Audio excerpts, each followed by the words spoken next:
Welcome to Politics Unusual. I'm Morgan McKay. So will he, won't he? Mayor Eric Adams still hinting that he could drop out of the mayoral race, but is it almost too late? First up, we're bringing on Republican strategist Peter Giunta to discuss the latest on the mayor's race. Next, we're breaking down the city council's recent action on 3 vetoes with 2 council members. Then we're counting down to the New Jersey governor's race. But first, I call him my little communist. He's my little communist mayor. President Donald Trump here in New York City pushing again to have just one candidate facing off against Zohran Mamdani in November. So joining me now is Peter Giunta, former chairman of the New York State Young Republicans and current Republican strategist. Thank you so much for being here. I appreciate it. So let's just start out first with the president's comments here. What are your thoughts, and what are your thoughts so far on the mayor's race? Yeah, well, I think the president is smart. He realizes that a race with 5 people is a lot more chaotic than a race with just 2 people. I think all of the candidates in the race would probably tell you that if it was a one-on-one race, they would beat Mamdani. And while I don't think that is something that is yet clear, what I will tell you is that over the next couple of months, as we get closer to the finish line, the one thing that voters and strategists like ourselves would be looking at is what the momentum and the feelings on the ground are, and that can give us a much more accurate direction of which way this race is going, as opposed to a poll, which we know all of the polls that have been pushed by the respective campaigns all show them winning, and that doesn't give you the greatest idea when they're all saying, oh, I'm going to be the one that wins. Yeah, so the recent ones, speaking of polls, the recent ones from the universities, they have the Republican nominee, Curtis Sliwa. He's in 3rd in a lot of them. Do you feel like that's accurately capturing like where he is in the race, or how do you feel like he's doing? Yeah, look, I think both Mamdani and Cuomo are people that often take headlines. They certainly have better name ID than someone like Curtis Sliwa, who I would argue his following is a more older generation. My parents listen to talk radio a lot, so they're familiar with Curtis because of his time on WABC. But I would even argue he's doing better than Eric Adams, whose numbers continue to put him at the end of the line. Yeah. And that's something that definitely should give hope to Republicans as we get into this final stretch. Yeah, no, President Donald Trump kind of acknowledging that as well with Mayor Adams recently. And today, he is denying that he's directly getting involved, but he again kind of said that this needs to be a 2-person race. We have a soundbite that we're going to play real quick here. I think they have to have one candidate. And it would look to me like Cuomo, frankly, is leading the other 2. And look, I'm a Republican, but Curtis is not exactly primetime Republican. He wants cats to be in Gracie Mansion. So listening to that there, do you think that there's going to be ramped up pressure on Sliwa to get him to drop out? I know he says he's not going to do it, but do you think there's going to be increased pressure? Well, again, I think the president is smart. He realizes that this needs to be a one-on-one race. And arguably, I think just based on history, the strongest candidate anti-Mamdani is Andrew Cuomo. Nobody... I was thinking about this earlier, but nobody 4 or 5 years ago ever envisioned Andrew Cuomo not being New York governor, let alone resigning from office. And so the idea that he couldn't possibly come into Gracie Mansion just out of luck at this point is something that I think is foolish to put out of your mind. But yeah, I think Andrew Cuomo is probably one of the stronger candidates that are anti-Mamdani just on name ID alone, because of how long his family has been involved and how long he was governor of New York, just on basic principle. From a Republican perspective, because you and I have known each other for a long time, and when I was a reporter covering Cuomo when he was governor, do you feel like Republicans will be able to get over, the nursing home issue with Cuomo, his March 25th directive, forcing nursing homes to accept COVID-positive patients, and then later undercounting those COVID deaths? Do you feel like Republicans, I know it was a huge topic for Republicans, do you think they're kind of going to be able to get over that if it was to become a 2-person race? Listen, I don't even think Nostradamus can predict how this election is going to end. That said, I think there's probably a subset of Republicans that would be willing to vote for somebody that's not as radical as Zohran Mamdani, but also more serious in their eyes than someone like a radio host like Curtis Sliwa. So anything can happen. I do think that there are a number of issues that are certainly at the forefront of what is going to drive voters out about this year. A lot of it is going to be public safety, especially with a lot of what has been going on now in cities across the country. I would even put affordability at the top of that list for younger people, younger families. It remains one of the leading issues across the spectrum with both young Democrats and Republicans across the state. And so those are two areas that I think all of the campaigns largely have been focused on. It's just a matter of who you believe more.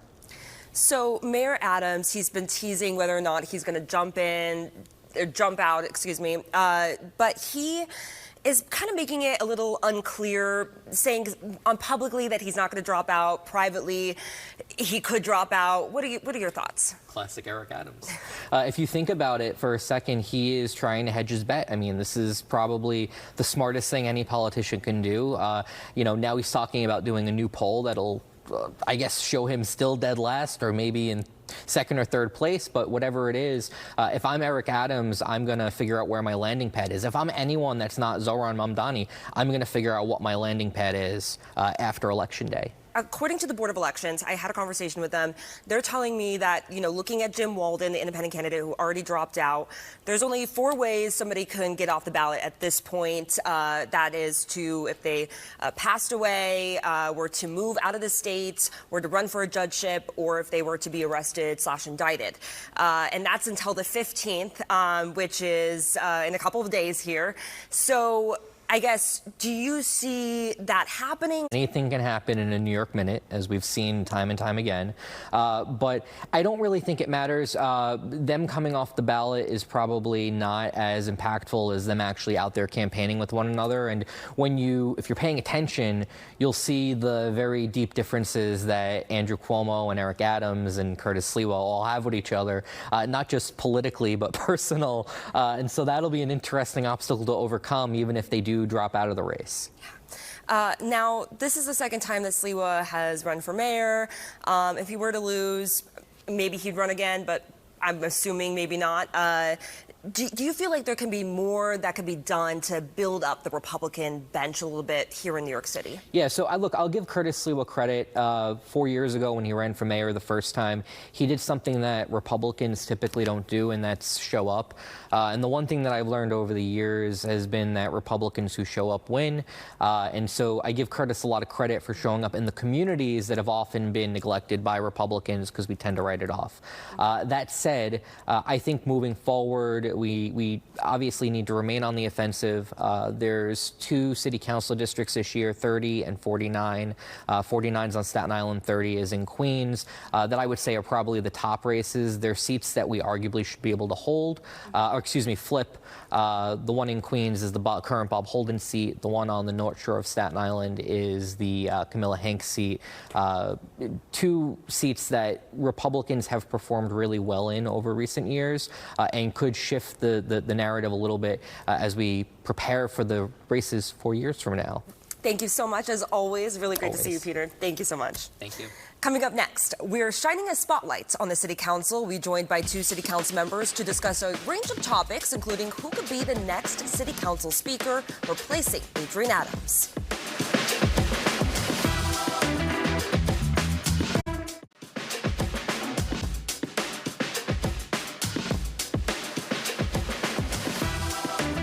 Welcome back to Politics Unusual. This week, the City Council overrode 3 vetoes from Mayor Eric Adams, passing legislation that will require grocery delivery companies like Instacart to provide the same worker protections and minimum wage as other delivery app companies. They also approved a bill that will eliminate all misdemeanor penalties for unlicensed street vending and all criminal penalties for licensed street vendors. The council has now overridden 8 of Mayor Adams' vetoes since he became mayor. So joining us now to talk about these bills and more are City Councilwoman Jennifer Guitierrez and City Councilwoman Sandy Nurse. Both of you guys are representing parts of Brooklyn. Thank you so much for being here. So let's talk about first this grocery delivery bill, protection bill. And I'm going to start with you then, Councilmember Nurse. So you are the primary sponsor. Why was it important to override this veto? Yeah, so in July, we passed a bill to provide pay parity, a minimum wage of $21.44 an hour for Instacart workers. And we did that because when your food gets delivered to your apartment or to your house, there's a real person there. It doesn't just magically appear. And we wanted those people to be able to pay their rent, to take care of their families, to put their own food on the table. There are about 20,000 workers who do grocery delivery in New York City, and we wanted them to have the same minimum pay wage that restaurant delivery workers had. So it was really important to protect our workforce from the exploitation of a multi-billion-dollar delivery app. Like Grubhub and DoorDash, the same protections. Now, Mayor Adams has argued that this would make groceries more expensive, and Instacart says it doesn't want to pay the workers while they're waiting for their next gig. Are you worried that this is going to impact the gig community? No. When we passed the law to set a minimum pay for restaurant delivery workers, cost did not increase. We don't anticipate that happening. What we anticipate happening is the workers being able to know exactly what they're getting paid for the time that they're doing the work. And Councilmember Guitierrez, so the street vending bill, you're one of the primary sponsors for that one. So why remove these type of penalties for both unlicensed and licensed street vendors? So I'm also a sponsor on the delivery app as well, the delivery apps. But this one in particular, because the system overall is a system that doesn't work for anyone. It doesn't work for vendors. We at the council, for those of us who've been supporting the vendors, want to keep these people safe. They are, and almost everyone supports a street vendor in some kind of way, right? And the reality is, under this climate, under this administration, knowing that the city has failed in creating a better system, there's a long waiting list for these vendors and their permits. None of them want to be out there risking their lives or their livelihood. They want to have a permit, but the city is dragging their feet. And so it was really important to pass this legislation to protect them, to eliminate the risk of potentially being deported, potentially being ripped out of the streets, wrongfully deported, or going through a process that they don't need to go through. Many of them are the sole providers for their families. And so we felt the need to protect these people, because everyone in these communities say, yeah, we like them here. We just, for whatever reason, some of our colleagues don't feel that way. But the reality is that they're an integral part of our community, and we want to make sure that we have everything in place to protect them and to keep them together. What are some of the roadblocks to trying to get these street vendors who are unlicensed licensed? Well, the first roadblock is this immense waiting list. It took years to even open it back up. The city is was capped to a certain amount of licenses per year. And so what you see is a lot more people that aren't granted work permits for whatever reason, or not fast enough. And so if you're a mom with children, you're going to do whatever it takes. And selling food, selling empanadas, selling churros is dignified. And this is the option that is available to them. So the roadblocks is just as basic as that. They can get a food handling permit easily from the Department of Health, but they cannot get a vending license. They cannot get a vending permit. And even still, even though it was open, there continues to be another waiting list. And I know you guys share many of these same bills together, but the mayor's office is arguing that by decriminalizing illegal street vending, then you're legalizing it. What's your argument against that? It's not legalizing. Yeah, street vending is not illegal. It's not a crime. I mean, we're talking about people who are selling churros, they're selling mangoes, they're selling street food that we love and celebrate in New York City. I mean, people come to New York City, there's tons of videos about which street vendor is selling the best tacos. We love our vendors, and the system is broken in terms of how to give them permits, how to give them licenses. We would like to address that. We have a package of bills in the council right now to tackle this issue and make it better for everybody involved, community, street vendors, everybody. But what we do not want and what we will not accept is for people to be arrested for selling a I Love New York t-shirt on the sidewalk, and then that person potentially now being deported under this type of political climate. And I'll still note that the vendor bill would still allow for violations, fines, and civil penalties to be issued for unlicensed vendors. I want to quickly switch, though, to another topic, another race that's kind of playing out right now. Not the mayor's race, actually, for once. Okay. So the council speaker race is kind of going on right now. I know that Christopher Marte, councilman, he put out a video that he kind of wants to bring this race into the spotlight. I think a lot of the times it happens behind closed doors. What do you guys think about that? I think it's a fun video. I think it's a really neat way of ensuring that New Yorkers can synthesize really how the process is. But I think it doesn't have to be behind closed doors, right? And it doesn't have to be for just the powers that be. I think explaining to New Yorkers what the process is always excellent. I'm always going to support democratizing that process. But, you know, the votes are really up to the council members, the individual council members, and that is the way that it should be. So I think him putting the information out there is certainly not harmful. I think it's good for people to understand that process. But just to be clear, the process as is every single the 50 members will vote for 51 members will vote for their for their speaker. Yeah, and for our viewers as well, the current City Council Speaker, Adrienne Adams, she's terming out of her seat, so she's not going to be able to be Speaker any longer. What are your thoughts on the process? I think, as Councilmember Guitierrez said, it's up to the members to decide who will lead us in this next 4 years. Hopefully we will have a new mayor. We are, Jen and I are very supportive of a Zohran candidacy, and we'd like to see a Mayor Zohran and his agenda move forward. The council also has our own agenda. We've had long-standing demands like achieving universal child care, which is one of Councilmember Gutierrez's bill, improving our housing system, addressing our housing crisis. We have an agenda as well, and so we're really excited to figure out who is going to be the right person to lead us under really challenging federal political climate. That's seems like the president wants to really attack New York City, wants to attack our funding that supports our most vulnerable New Yorkers, and so we're going to need City Hall and the council to really be collaborating on defending our city, defending our rights, and defending our social services, and defending our people. Well, I will definitely have you guys back on. I know that race should be decided a little bit after the mayoral race, likely, and I'll be keeping my eye on it. But thank you guys so much for being here. I appreciate it. Thank you guys. Coming up next, we're turning to the race for New Jersey governor. The messages Mikey Sherrill and Jack Ciattarelli are sending to voters with less than 2 months until Election Day.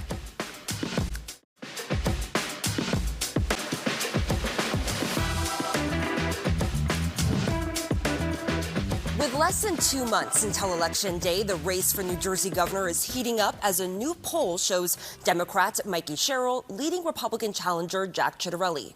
The Quantus Insights poll has Sherrill leading Ciattarelli by 10 points, 47 to 37%. The margin is smaller than a poll taken in June. That poll showed Sherrill up 20%. Sherrill, a former Navy helicopter pilot and congresswoman, is casting herself as a more moderate candidate than Ciattarelli, who has been endorsed by President Donald Trump. But she stresses that in order to win the Garden State, Democrats must head to the polls. We have an agenda to serve the people, and Jack Ciattarelli has an agenda to serve Donald Trump. I know that the only way we lose this race in New Jersey is if Democrats don't vote in New Jersey. Meantime, Jack Ciattarelli is hoping to flip a state that has only had one Republican governor since 2002 and has not elected a GOP senator since the 1970s. And despite still trailing in the polls, Ciattarelli is confident that he's right where he needs to be in the race. We think it's a flawed methodology. Our internal polling has it as a dead heat, and everything we've seen out of her camp says it's a dead heat as well. So I feel we're right where we need to be. I feel where I am today. I wasn't there until 1 week before the election last time, which we know was razor thin. So I'm really confident what we need to do in the next 62 days will deliver a win. And we'll continue to closely follow the New Jersey governor's race as we count down to the general election on November 4th. Next up, we're going to test your knowledge of the tri-state region, so stay with us as we take a look at some political history.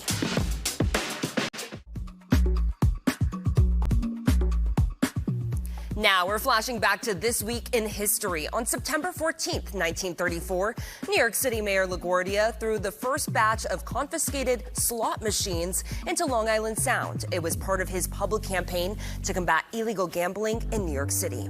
Finally, tonight we're testing your knowledge. Last week we asked you, what is the oldest tavern in New York City? The answer, the Francis Tavern. The National Historic Landmark was founded in 1762. It remains one of the oldest operated saloons that is a gathering place for artists, writers, and activists. The tavern is most famous for being the location where George Washington bid farewell to his officers after the American Revolution in 1783. There's even a filed down piece of Washington's false ivory teeth that is currently on display in its museum. Now to this week's question, what was the first bridge constructed in New York City? Now, don't Google the answer, but if you want to take a shot at it, go ahead and scan the code on your screen. That's going to take you to our website, fox5ny.com, where you can type in your answer, then check back here next week to see if you're right. That does it for this episode of Politics Unusual. Thank you so much for joining us. I'm Morgan McKay. Remember, you can stream Battleground NYC, the fight for your vote, live on the Fox Local app right now or anytime on demand. Have a safe night. Extras up next.